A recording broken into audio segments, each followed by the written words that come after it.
Welcome to Subscription Heroes. I'm Scott Herf, co-founder and chief product officer of TurnKey. In this episode, Jacob Eiting, founder and CEO of RevenueCat, is incredibly generous with his knowledge bombs. We cover topics like the journey to $10 million in ARR, how he rallies his team during tough times, how COVID forged RevenueCat's company culture, and the most ridiculous thing he's ever done for his company. Here we go. How you're doing after SVB and the 2-3 weeks, the collapse of the financial system. The end of startups as we know it. Yes. I'm doing much better. I see more gray in that beard. We were supposed to record this podcast a week ago, and you gracefully gave me a rain check. But yeah, it was like I'm mentally in a much better state after I had a weekend off with my family and kind of got to like reset. But I don't know. My co-founder and I, 6 years into a project, and then to like see an existential risk like that happen in such a weird, you got hit from a flank like you weren't even thinking about. Really kind of put us in fight or flight mode there for a few days.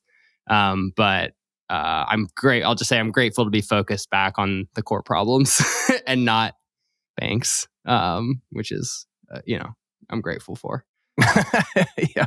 I mean, what did you even, how did you even start to try and contain the problem? I mean, was it get money out or?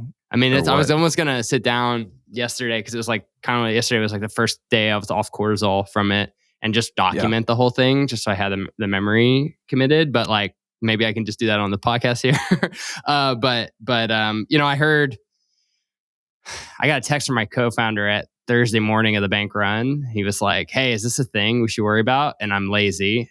You're always just like trying to not do as much work as possible in this job. And so I was like, really a bank run? Like that's not gonna happen. And then by the time it was clear that yes, in fact, it was gonna happen, it was too late. And then that was on Thursday. I didn't know what was gonna happen until Friday. Then I got the news about the receivership, and then we had payroll due on Monday, $250K. Or $227K, and then we had random bills that week. And I was like, we're not going to survive on this little FDIC allowance very long. So honestly, like the first day I was just shocked and exhausted and like, oh my God, I can't believe this. That was on Saturday. My finance team went into full mode. Like we need a new bank. We need to like get ready and all this stuff. And I was just kind of like, yeah, honestly, like sometimes you're just in shock when something big heck that happens. And then I don't know what happened. I woke up Sunday of that weekend and I was like, you know what? No, like, I don't know what I can do, but I'm not going to lie down. There's no way. Like if this is going to be what kills us, I'm going to go out screaming. So like, that's when I woke up and was like, all right, let's see how much liquidity I can find. On top of my finance team. So, I was pretty proud of us between our Brex line of credit that we got and like, I had a big customer close like on Thursday for like $190,000. And so I was like, and I had a connection to the CFO. And so I was like, hey, you guys think you could wire us that money first thing Monday morning?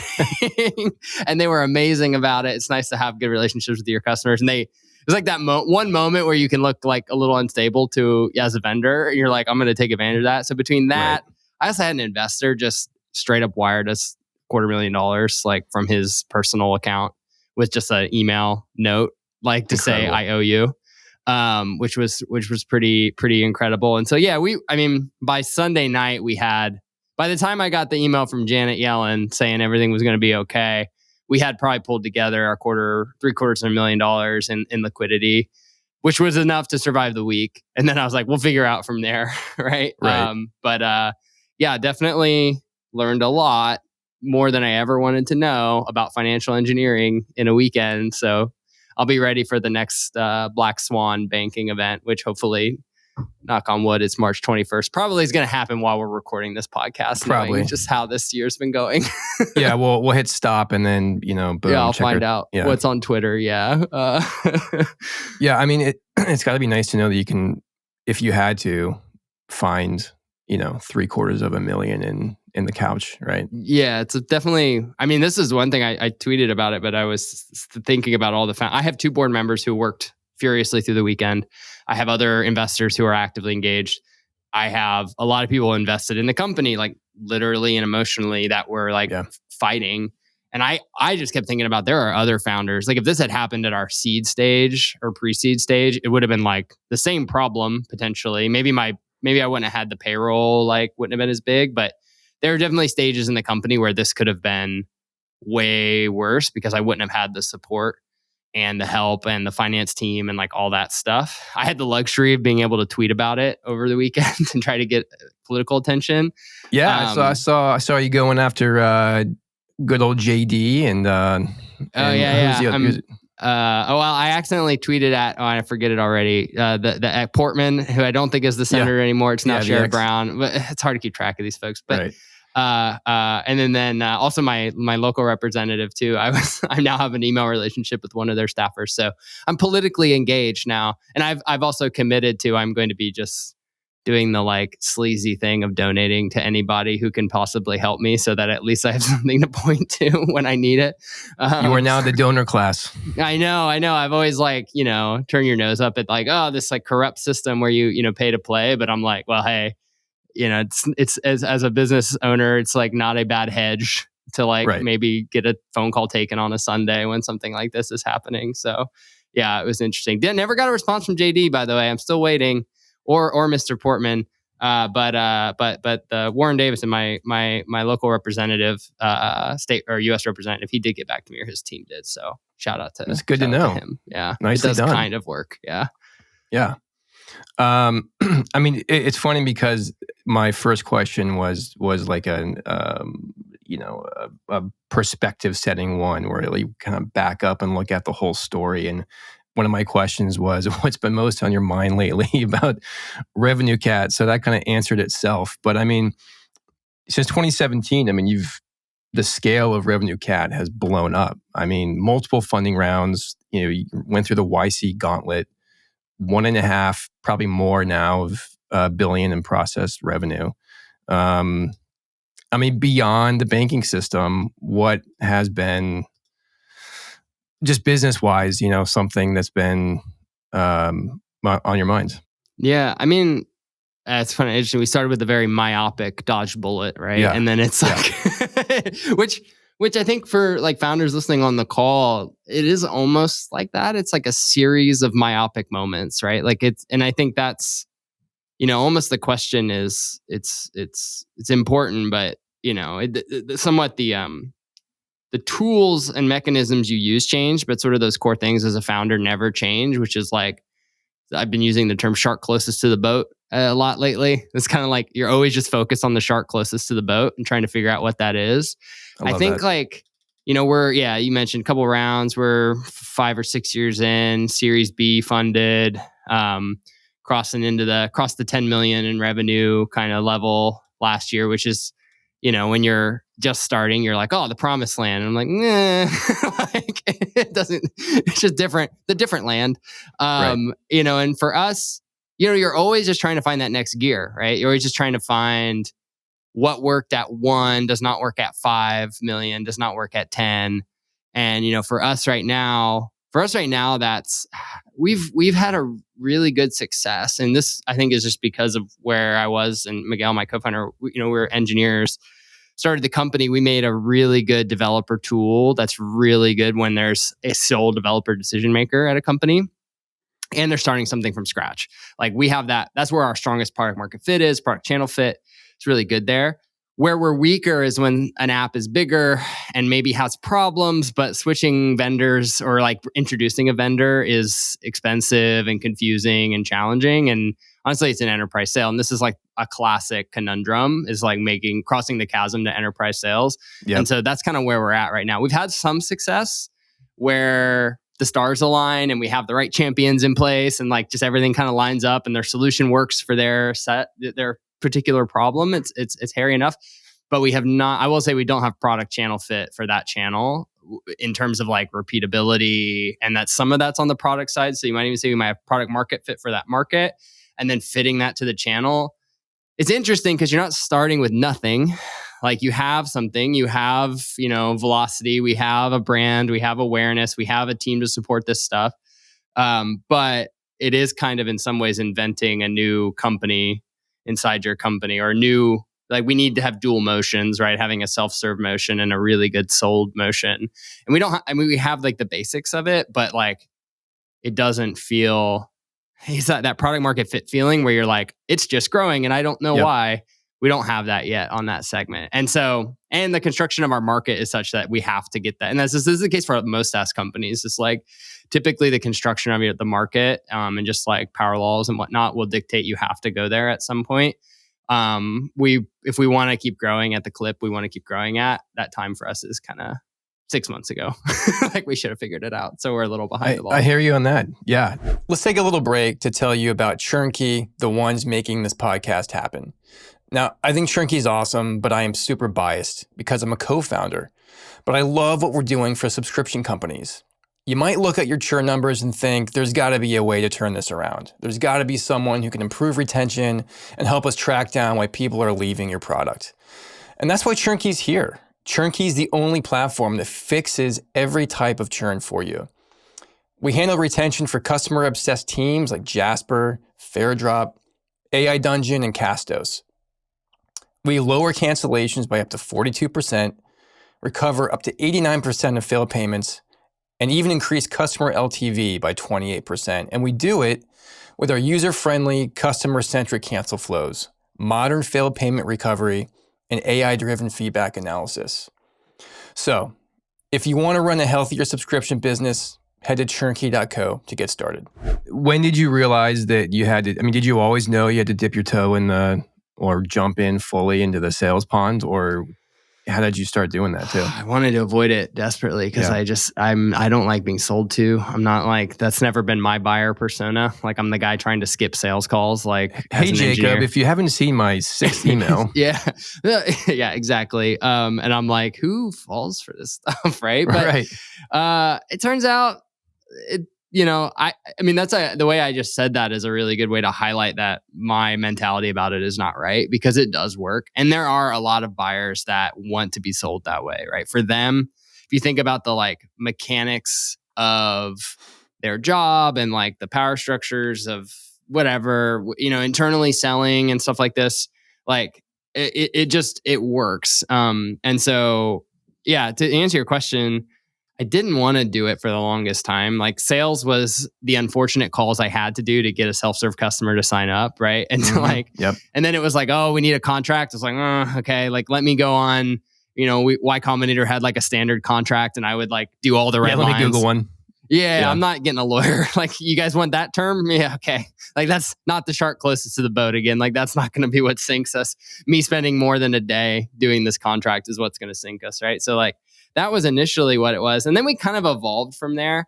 Like, I brought in some folks and I was like, here's what I'm doing. And then they kind of took it over and improved it a little bit. But we never really looked at it strategically. Like, how do we actually build a motion here and bring in the right expertise to build a motion there? Because I'll blame myself for being a little bit like I don't love it. So maybe I focused on other things. But eventually the metrics you do the math and you're like, okay, like I have to do this now. Right. And so now it's like, how do I do it in a way that's true to our brand, some of the way true to me, right? And we'll achieve the business's goals. Like, because I don't think there's a world where we're successful and become like a full enterprise, no pricing on the website, contact us sale, right? But we have to kind of try to. And this is a real challenge for anybody who has a successful self-serve motion and a sold motion. There's just that boundary. There's tension. Like one's gonna inevitably compromise the other on some things, and so and it really comes down to how your product is priced and packaged and all these things as to where that boundary lies. And we're gonna have. I talk to sometimes like sales execs and things like this who work on the like, contact us, we'll send you a white paper. That's the only, kind of thing. And I'm like, that seems in some ways so nice. You're just like, you don't have to have perfect continuity in all your different pricing and packaging. Like you can kind of size deals appropriately. You can kind of, but you got to be elephant hunting, right? Like every deal has to be 6 figures pretty much at that point to make that work. And, I came from consumer before this. So, the way we designed RevenueCat was to mostly convert hands-free, because in consumer you do, you're talking like $50 ACVs, so you have to make everything automated. And I kind of designed RevenueCat from the beginning that way, because I was like, I don't know, that's just how you do. Turns out it's actually pretty high leverage, right? Like, it's a good ROI if people can just convert and pay you. In some cases, pay us 6 figures a year off a credit card, which is like amazing. I take that deal. Yeah, doesn't happen a lot, but like it happens enough for it to be impactful. But you kind of end up sitting around waiting for those, right? And now it's kind of like, how do we create those opportunities, and how do we generate those kind of deals? That's a long way to answer your question of what's on my mind right now. Yeah, I love it. I mean, your DNA and your brands are so developer centric that, I totally see the dissonance of, okay, we got to scale up this high touch barrier demo-y, process that feels antithetical to, our values. It kind of, in a way, it kind of feels like the same move that Stripe has had to make. Yeah. And like, I think, I haven't engaged too much with their sales, but knowing for a few folks that have been inside and stuff, it hasn't been easy for them too, right? Like, I think that's, Adyen's become such a big boogeyman for them. And I think that's maybe because they've done it a little bit better and they haven't had to carry that baggage, that historical baggage with them. Because and then also too, it comes down to the founders, right? And like, I'm fortunate I have some investors that are very the opposite of me in terms of being pro sales and like understanding that stuff. I tend to be the most like developer oriented person. But also I'm just, as you get further along, you just as a founder, you kind of have to really pick very carefully what you hold on to. Right. And so for me, there's some aspects that we must carry forward and like not lose, or the brand, I think, loses the magic a little bit. But I'm also like realistic and say like, hey, if this is the way that our next 10, 30, 50 million in revenue is going to buy, like, let's not shoot ourselves in the foot out of some, thing. I think we can maintain, I don't know. We'll see. I think, but I think we can preserve some aspects of what makes that special, but there will be compromise, right? There will be some compromises as we go down this path. Yeah, I mean, you're setting the goals, you're setting the vision, and it's pretty clear to you, having filtered through all the options, like, this is the way we got to go, and let's just make it as painless as possible, right? It's a long way that you've come. I remember I saw the other day you were joking that when you were raising from Jason Lemkin, you were asked a question about your SDR strategy or something, and you went, "What's an SDR?" Literally, I forgot about that moment. But yeah, I'd been annoyed by people emailing me, but I did not know what an SDR was, right?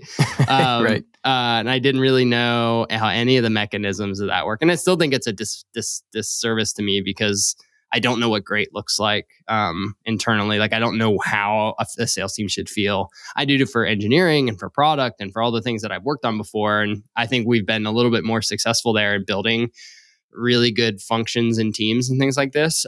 It's been, I think, more of a struggle for us on the sales side, because I just really still don't know what I'm doing. And I think I tweeted that and Lemkin responded. He's like, "We'll get you there." And he's not wrong. It's like 6 years later. And like, I still don't really have that stuff developed. But yeah, it's this meta strategy I have of just being, just kind of look really dumb, because then people tend to underestimate you and it gives you an advantage, right? Because they'll make a mistake. Not that Jason made a mistake, but like, I think founders tend to think they have to have all the answers. You have to have one answer, which is like what your product does. Like, that, you need to understand one thing really, really well. And then maybe two things, which is like how to work hard. But then everything else, I think, is negotiable. And you can learn and you can kind of be bad at, as long as you're not so bad at those first two that you die in the early stages. Because what happens is, right, later on, as capital and cash and things become more accessible, like, you do get access to more talent. And this is one thing that's been, reflecting on the whole journey, has been counterintuitive to me, is like, you kind of always assume your best days are behind you for like team and sort of like cohesion and culture and things like that. And I've been proven wrong here, just because I've always been a startup person. I've always worked at really small companies and never one that scaled as quickly as this. And you just kind of assume that like all the best people are startup people too. I'm a startup person, and therefore all the great people I want to work with are startup, like early stage people. And you learn that's not really the case. People have different motivations, different risk appetite. They want a different set of challenges at different scales. And there are a lot of fun and interesting problems that you can't really do at the like 5-person stage. And so what I've learned is that if you get talent right and you focus on recruiting and stuff like that, you can actually increase talent density, and the team gets better over the years. And when you're on year 5 or 6, it's really nice to have that comfort to know that like there's, in terms of like, it's very possible that your best years are still ahead of you. And not just in terms of revenue, right? Still also in terms of culture and things like this. Like it's, I think it would be hard to keep going if I didn't also see that now and know that like the best years in terms of like the day to day could still potentially be ahead of us, which is really cool. I've seen that so many times too, where it kind of becomes this like founder's lament where there's moping around and then it's just, we're not as cool as it used to be. Right. We don't ship as fast. Because there are things that change, right? Like you don't ship as fast. It's harder, right? There's more people in the room. And I think the failure mode can be only discounting the downsides and not really looking at what all the advantages it brings you, right? Like the fact that you don't have to do anything. You don't have to do everything yourself. The fact that you can have multiple work streams, which you couldn't before, right? Like that's really something that it takes a while to go from one tight knit group working basically on one thing at a time. And you can't go from one to like infinite. Like I think you can, if you scale that too fast, it breaks. And I think we tried and it kind of failed. But once you get that right integer jump, you go from one work stream to maybe 2 or 3. And you're like, okay, we have like, for us, we have like our data strategy and a team is assigned with that. We have our like ecosystems and developers, like APIs team working on stuff. And then we also have a team focused on like the core infrastructure piece of it. And you can kind of say like yes and to things a little bit. I think that makes up for any sort of like nostalgia that you feel like that, things used to be better and faster or whatever. Kind of you should just always need to like zoom out and look at the big picture to be like, hey, we're running faster than we ever have before. And even if I had to give up some things, like I think that's worth it. And like ultimately we're here to grow, right? So like you can either get sad about it, like you said, lament about it, or you can just like embrace it, try to make it as good as possible. And I think there's like I think I went through this phase where I kind of just accepted the things I didn't like and kind of had to just say like, well, that's just the way it is. Big company stuff. Like it's just going to get bad. And no, that's actually not the case. Like I think there's this like real, I don't know if it's like some kind of survivor bias or something like this, where like companies, like there's when a company stagnates or like exists for a long time, the companies you see big for a long time are necessarily there long enough that you can that to be observed. So there, I don't know. This is really bad articulation of this, but like I'm here for it. I think there's this tendency to look at big company practices and be like, well, oh, here it is. Now I got it. So it's like, oh, they got big because they did this and that and X and Y and Z. And it's like not always the case. Like you don't know what brought them there, right? And then maybe the culture. You're only going to see. It's like looking at galaxies that are long extinct, right? Because they're very far away. It's like you know where their culture ended, right? You don't know what brought them there. And I think there's a tendency to overbias on some of that stuff and like copy big company practices. And so I actually like, and I think you see most companies end up in that stage because I think it's probably the easiest like reflection of just like the pressures of the markets and sort of like cultural expectations for work and things like this. But if you as a founder actively work against that stuff and you say like, yeah, we're not going to do things that way. And when you see them, you're like, no, we're not going to let that happen. And we're going to try to bring this forward, even though it's an unstable equilibrium. Like these things that like shipping quickly or whatever shouldn't be able to exist at this scale. but through sheer force of will, you're like, no, we are going to do those things at this scale. It doesn't work all the time, but it does work a little bit. I think that was something that Miguel and I kind of we were a little bit late to realize. Like we kind of, as we hit past the A and the B and like started scaling really fast, we kind of felt out of control culture wise. And then one day we were like, there's some things we don't like. And we were like, yeah, just change them. Like you're allowed, right? You kind of forget this, right? You kind of feel like you lose control of the thing.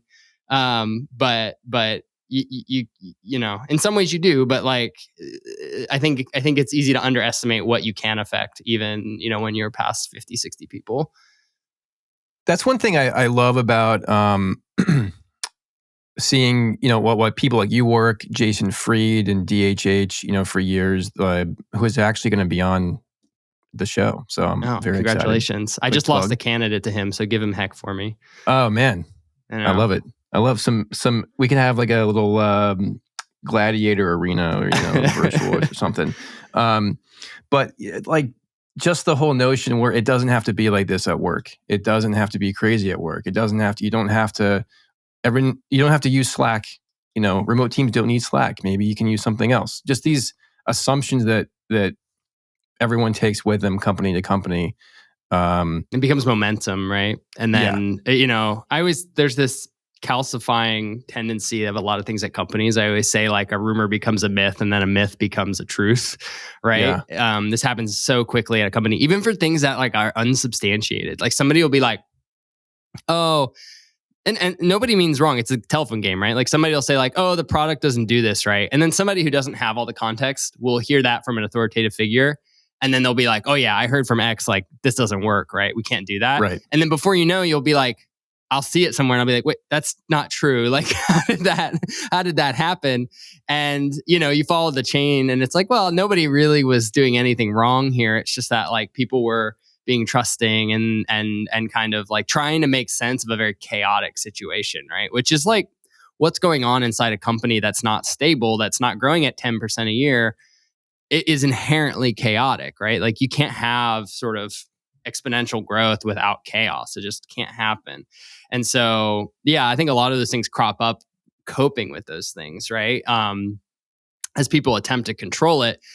My sort of take these days, it's like, just embrace the chaos, right? Like take control of it, embrace it. Know everything you build is going to get thrown away. Know every process you have is probably going to get broken again. You know, ignore a lot of the second and third order issues with the design, because especially internally, right? This maybe is not so true for like external facing product design, but like internal facing systems design, like when I'm thinking about compensation to systems and you know, internal communications and tour tooling and stuff like this, like I'm always like, hey, just solve the 80%. It's like the 80-20 thing, but just like solve it. You're going to throw that away too. So like, don't worry about the rest of it. It's all going to get trashed. So, you know, optimize for reactivity and quickness. And then, you know, I think it tends to work better, but you do lose that at scale. So you got to keep like reiterating that constantly. Yeah. The notion that nothing is too precious, that, you know, we're not creating art here. Yeah. And I think that takes a lot of, I think people avoid doing it because they don't want to hurt other people's feelings. And I think that's a reasonable thing to assume outside of a startup. But when you come into a startup, everybody needs to be not precious about their stuff, right? Like everybody kind of has to hate their own work in a way so that when you break it or your colleague is like, I want to throw this out, like you're like, please, absolutely. Like if you're going to take it and own it and do a better job, I'm more than happy to not have to think about this thing anymore. Thank you. Especially because it's like, yeah, please fix that for me. I've got 20 other things that need to be fixed. I mean, that's the nice thing about growth, right? And I think that's why you see, I mean, this is a theory. I don't have a ton of firsthand experience, but I think that's why you tend to see a lot of cultural maladies like show up when growth slows, because suddenly, and this happens, and I think in, you know, bureaucracies too, it's just like when there's not bigger problems to fry, when there's not an existential crisis like around the corner, the minutia rises to an inappropriate level of importance. And so that's why you hear sometimes like growth solves all problems. Like if you have growth, a lot of these, like, I think cultural issues that sometimes creep into companies they don't never happen, but they can be avoided because it's like really, are we going to make this a thing? Like we have these problems. Like let's just, it's much easier to get everybody on board when there's a actively burning house, right? Like nobody argues about what kind of color the fire truck should be when the house is on fire, right? Like everybody just goes. And if you can, that's, I mean, going back to also like the meta, I talked about trying to make sure I can figure out the next phase of growth. That's maybe the meta part of it, right? It's like, yeah, I want to increase shareholder value. Yeah, I want to grow the company. Yeah. But it's also like, I know if I can't keep the problems getting bigger and bigger, then we're going to have more time to bike shed and argue and all that stuff. But if I can keep the company growing really fast, then it's going to hopefully stay a really good culture as well. So, which maybe is antithetical to the DHH philosophy a little bit. So they have to maybe focus on it a little bit more. I think they have a slightly different philosophy there as a bootstrapped company. Yeah, I'd love to see you two debate that out. That'd be fun. I think I would lose. Very hard. I mean, do you think there's a risk though when like do you exit the business while it's still growing so you don't have to solve those problems when growth slows? That's a really good question. You'll have to call me again in 5 years or 10 years. Because like I think as a founder too, it's like you start these things, even when you raise venture or whatever, you don't really have answers to that. I think if I started another company today, I would think more about it. Like, what's my exit strategy? And I mean, one type of exit strategy is that there is no exit strategy, right? That it's a forever thing. And that's, I imagine RevenueCat as a forever business, right? I think it's important. It's almost like a public utility level of importance for a part of the economy, the App Store economy.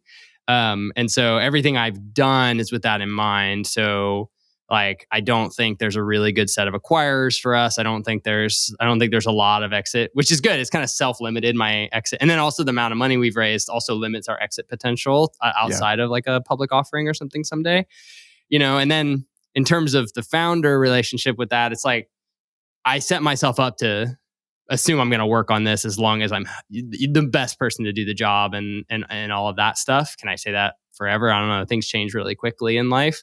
But yeah, we'll see. I mean, I think I've been fortunate enough to meet founders who have gotten to that scale and not lost their identity in terms of like wanting to maintain control and like caring really about the business and how it's built, and it doesn't just become another public equity that nobody cares about, or the wrong people care about, right? I was fortunate enough to meet with some of the founders and early team from Expensify. They've done a really interesting.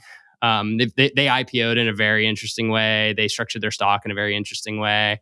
And again, it was like founders being like, yeah, actually, it's again, it's like feeling out what are the false walls, right? Like, what are the walls that like are real?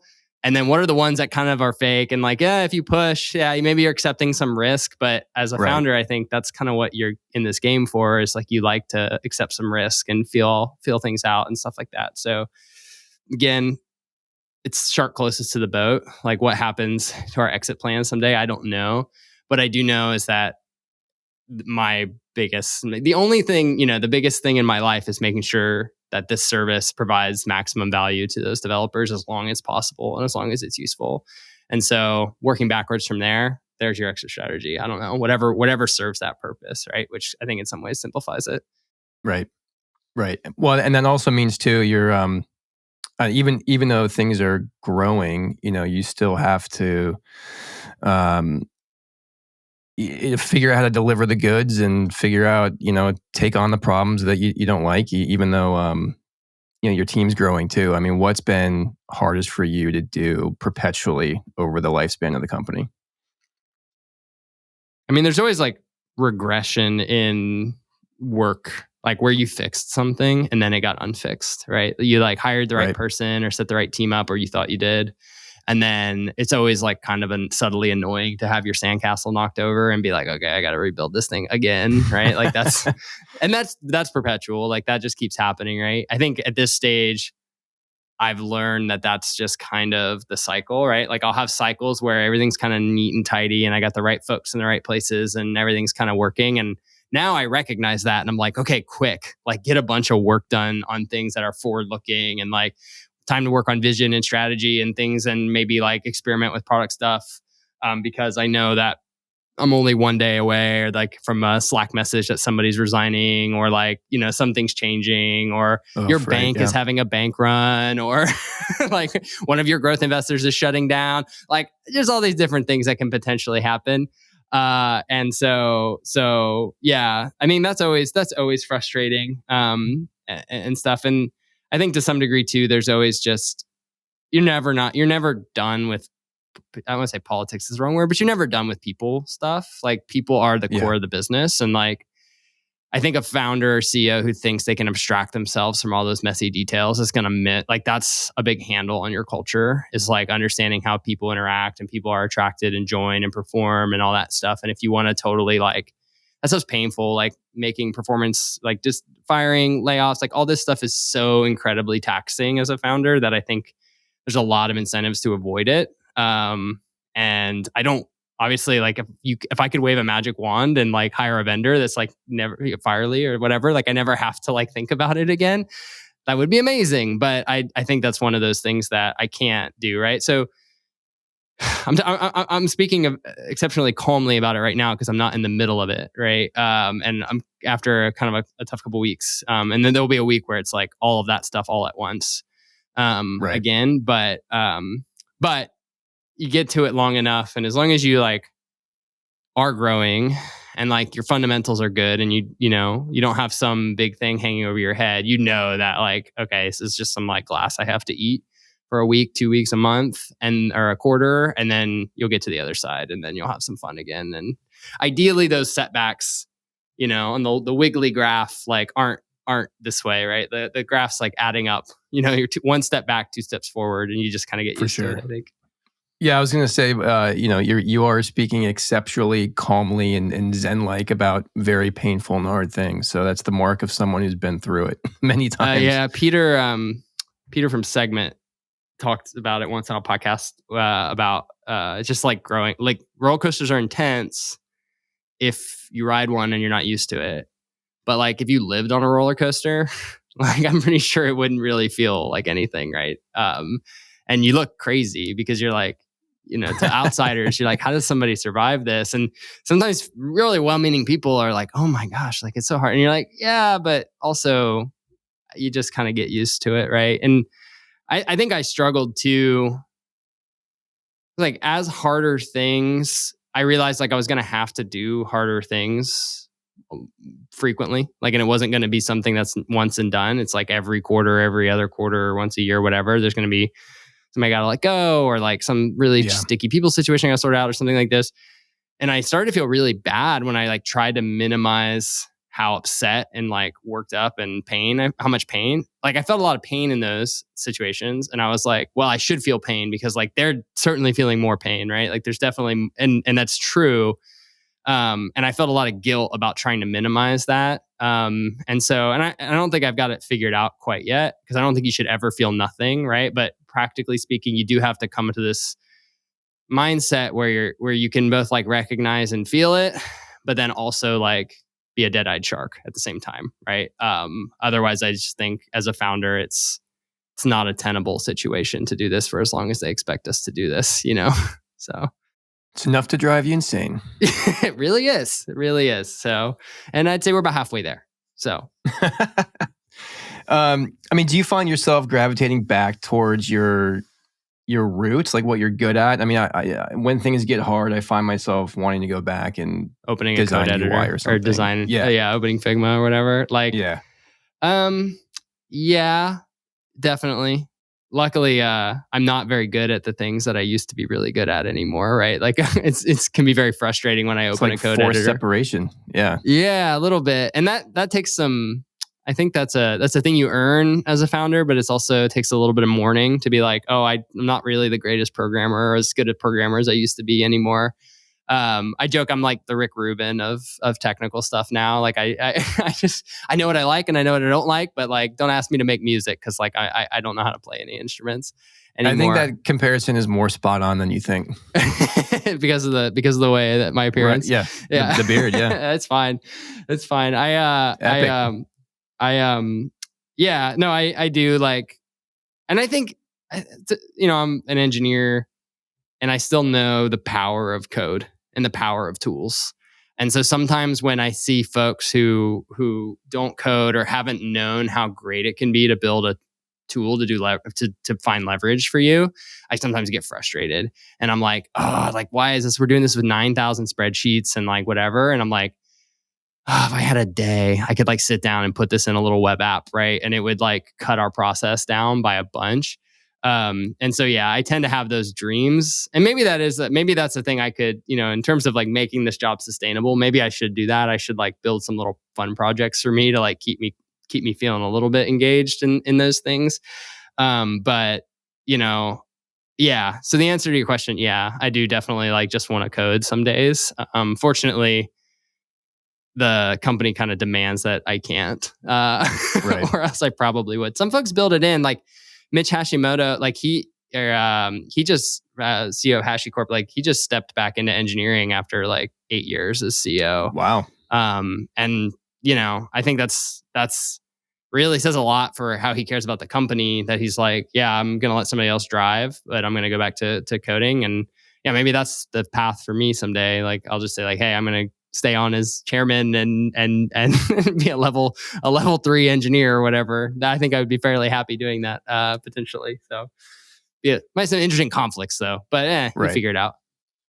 Right. Man, that's good for him though. I mean, usually so jealous. It's like a ceremonial role where it's like, okay, the mad scientist, we'll give him the corner office. No one will see him. He'll work on these. Yeah, I think that would feel projects. That would feel very I don't know. It wouldn't feel like I'm rowing the boat, right? Like I'd feel like I'm just drag, right? I don't think I could feel good about myself. I'd probably just go start another company. So I'd still have to be pulling, right? And like I don't want anybody to think that my team, if they listen to this or any of my message or anything like this, that like I'm ready to resign anytime soon. But like, I mean, I think as a founder, I think it's good to stare at it and think like, what do I want, right? And have a good answer. Because for me right now, the answer is let's go. Like I'm not looking to do that at all. Like there's way more leverage I can put into this company, and I have way more to give in this seat. But if you actually lay it out and like say, like think to yourself, what do I actually want and care about? It makes it easier to like assert that, right? And say, and I kind of, my co-founder and I do this every year. It's kind of like, are you good for another 5? Before I do a 5-year plan, like, are you good for another 5? And so far, yes, the answer is yes. The answer is yes, right? And so I think it's just a healthy way to think about a business in a longer term. Is like make sure because you're going to have to give a lot, right? And make sure that you're prepared to do that. And then it gets a lot easier too, especially with co-founders. Like if you're on the same page, or if you're not, just like putting it on the table that like, hey, like, no, I can't do 5. And if one of you can do 5 and one of you can do 2, like, okay, now Now, how do you navigate that, right? Yeah. Naming the thing is often the hardest part, and then once it's named, it's a little bit easier. I love that question. That's a really powerful question because and especially founder to founder, because it is a marriage. It is a commitment. Yeah. And I mean, it's like I couldn't do it without him, right? So I'm like, before I even bother planning out past 2027, like, are we going to be doing this? Because like, my plan will look very different depending on the answer to that question potentially, right? So, and it's good too. It just gets it out there, right? Like if you have that commitment from your, because you're always, even the like longest term marriages and whatever, there's always like that tiniest, like little smallest corner, darkest corner of doubt. And if you can like minimize that, I think it helps you feel more secure. Like at least I've got one thing that I know is not going to like one thing that's not going to hit me in the back of the head, right? When I'm not paying attention. Exactly. Well, that leads me to my next question. What's the most ridiculous thing you've done for RevenueCat over the years? And kind of related to this one. I mean, yeah, I saw this question in your notes and I was like, I don't know. Like, I was like, I borrowed money from my parents like when I was 30 some years old, which is not something you want to do, right? Which sounds very annoying and privileged. But like I had, when COVID happened, this is after we'd raised money, I had like depleted all of I wasn't paying myself a lot. I depleted most of my savings, and then I decided to move back to Ohio during the pandemic. And I literally had to borrow like 20 grand from my parents to like pay for the move because like I was dead broke. And then we had our Series A and Series B right after that, and things got a lot better. But it was just really funny. Like I was like shame carrying my hat in my hand to my parents, being like, "Can I borrow some money?" And they were like, "Yeah." And then it was literally maybe like a month later, I was like, "All right, I can pay you back now." Like, wow, things have turned around. But that I don't even know if that's the craziest thing, because that was just, I mean, I think it is just reshaping kind of everything about my life around this company, which seems, I don't know, it seems a little hyperbolic to say. And like, I have another life, like I have hobbies and things that aren't about RevenueCat, and like try to maintain some semblance of self. But I think to founders that think it's going to be, if you really want to go the distance and you really want to put everything into it, to think you're going to be able to treat it like a job, and to kind of like, and I think maybe for some businesses that can work, but like, the fact that, where I live, where I work, like I moved back to Ohio because I wasn't so concerned about being able to raise money, but I was concerned about being able to raise my daughter. Right. And like I needed the support. Right. So I like uprooted my whole life kind of to support the company. I've very focused on how I structure my time, and very focused on how I spend my time, and like vacations or lack thereof, and like sort of everything has gone into this company. So I guess like I don't have some wacky story where I like, wore a chicken suit and like, or cat suit and like, walked down Market Street or anything like this. I did stay in a hacker house. That was really gross. Like we were getting ready for YC demo day, and we were living in SF, and demo days down in Mountain View, and it was a lot of commuting, like, and there's a lot of stuff like leading up to demo day, and I was like, oh my god, let's stay down in Mountain View. It'll just like save us like 7 hours of driving. We're like, okay, great. Right. And I ran into this like, it was like a hacker house. It was like 7 bunk beds in 1 bedroom, like the most disgusting. I do not know how I didn't get meningitis.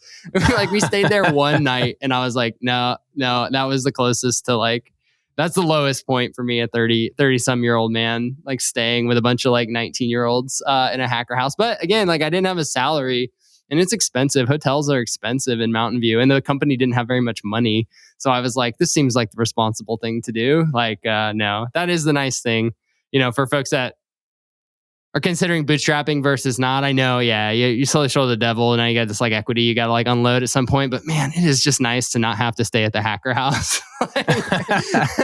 Like even if that means you have to be a public company CEO someday, or like you're gonna have some messy exit options someday. Yeah, it's nice to be able just to get a regular hotel room, even if you and your co-founder have to sleep in the same room. Which I still feel weird when Miguel and I travel and like we don't share a room. It feels wasteful. Which is very strange, but that's how you've been in the trenches for a while. Yeah, I'm like, we could have saved $300 if we had shared a room. And we're like, yeah, company policy is people don't share rooms. I'm like, okay, fair enough. That seems sensible for other reasons. And we get clean bathrooms. That's a bonus too, right? Yeah. So yeah, I don't know. I'm sure there'll be an even crazier answer in another decade. So. Well, I mean, I've been following your content for a while. I love the new podcast. You dropped a sweet new report for called The State of Subscription Apps. And I know we're kind of like jerking around here, but this is really interesting to me. All the work you put into this, all the insights you gleaned from it. I mean, what are the top insights that kind of came to you, that popped out to you from that? Yeah, so we serve a really interesting niche market, right? Which is mobile apps that sell subscriptions on the app stores, and they just have different sort of rules of physics to them than do like subscription SaaS companies or D2C subscriptions and things like this. So we felt that there wasn't really good data on there, and we were like us and Apple are like the only, and Google are the only people sitting on a real data set here. So yeah, we and I'd wanted to do this for years, but it took a long time to have the resources to do the study properly and really make sure we of course, anonymize the data really well and like actually generated good, clean data. So revenuecat.com/report if there's anybody who's interested in downloading it. But yeah, I mean, it's interesting. You invest a lot to kind of tell you things you already knew, which is like every app is different. So like a good subscription, like a good conversion rate, any metric you have, like you can say like, where do I sit on the curve? But in a vacuum from what your app does, what the value prop is, like the service it's providing, can't really, there's no like golden standard of a good trial conversion rate or a good whatever. There's a high and low, but depending on your price points and just like your acquisition rates and acquisition costs and things like this, it can really matter. Which is why our report, like we gave a lot of distributions because we wanted to show people like, yeah, you can exist in like there's successful apps in lots of different parts of these quartiles.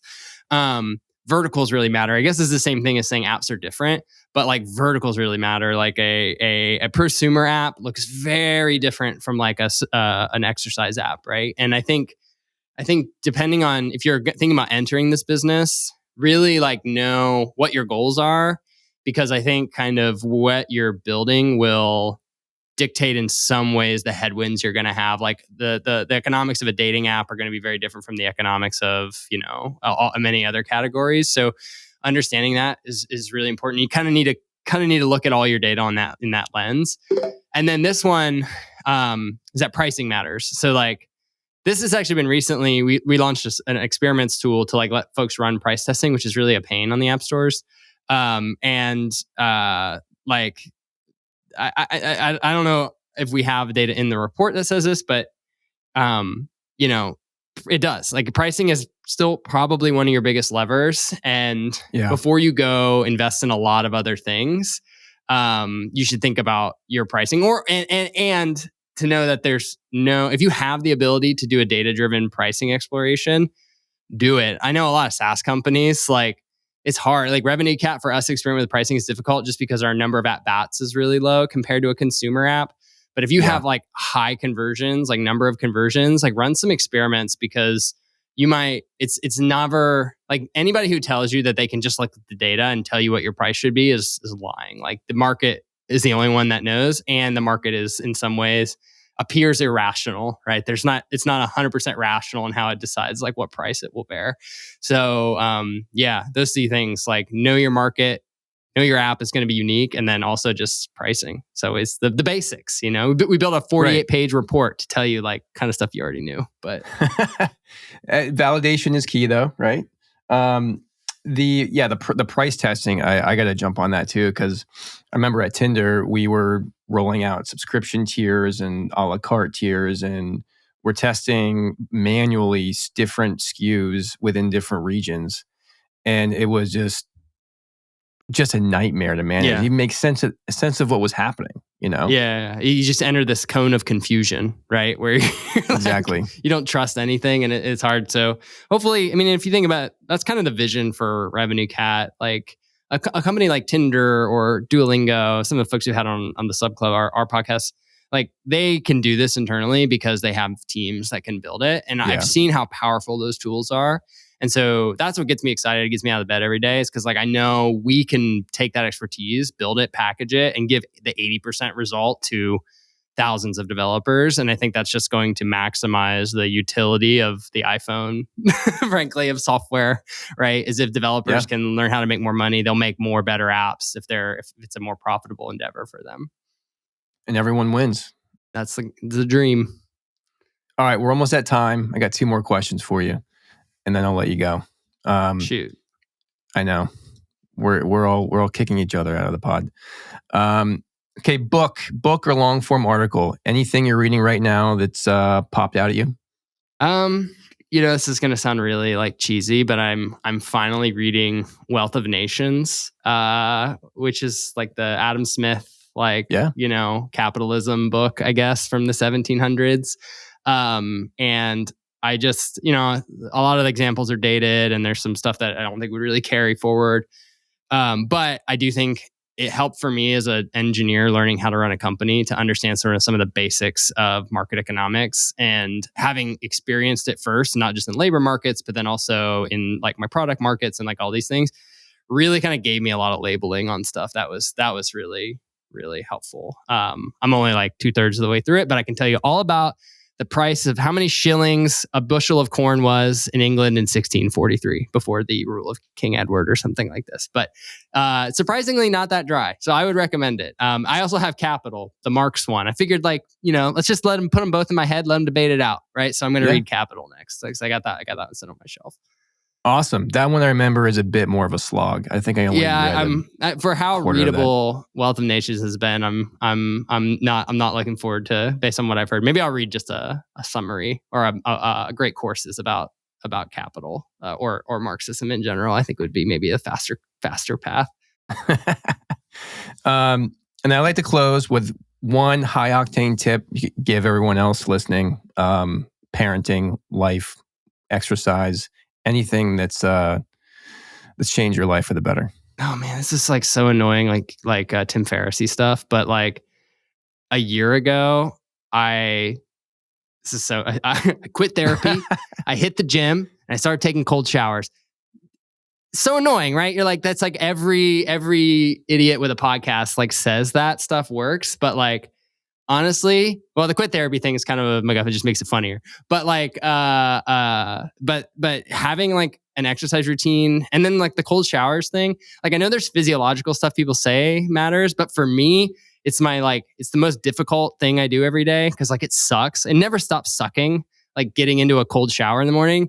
And I have it's really annoying. I have a little mantra I say to myself, like, what is it? Fortune favors the brave, or I'll say something really like hardest thing you're going to do all day. It's really, really, really cheesy. But like, it helps me because like, I'm like, all right, no matter what happens today, like if I can throw myself into this and do it for 10 seconds or whatever, like I can probably answer that email that's like a little stressful or like whatever, right? And then on top of that, there's all the physiological benefits that are supposed as well. And I found that too. So yeah, it's annoying, but I think it's just like simplify, like find a routine for you that just works so that like, and lock it in. And then, because you're going to just have this 8 hours of chaos every day. So like, right. Yeah, that's, I don't know. It is a really annoying tip. It's probably every other. I'm annoyed with myself that I've like fallen into that like cliche, but like, hey, you know what? It's my personal truth, works for me. So. Well, hey, and you're the first one to claim it on the show. So there you go. Everyone's going to be a follower to you now. Awesome. Good deal. Jacob, this was awesome. Appreciate it. Scott, this is great to reconnect. All right. Thank you. You too, man. Don't miss out on future episodes. Get alerts for new drops at subscriptionheroes.co or follow us on your favorite podcast platform. Special thanks to TurnKey for sponsoring the show. Learn how to make customers happier while boosting revenue at turnkey.co.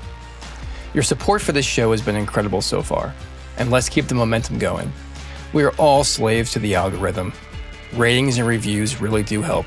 Please rate us 5 stars on your platform of choice. We'll be truly grateful. That's all for now. I'm Scott Herf, and this has been Subscription Heroes.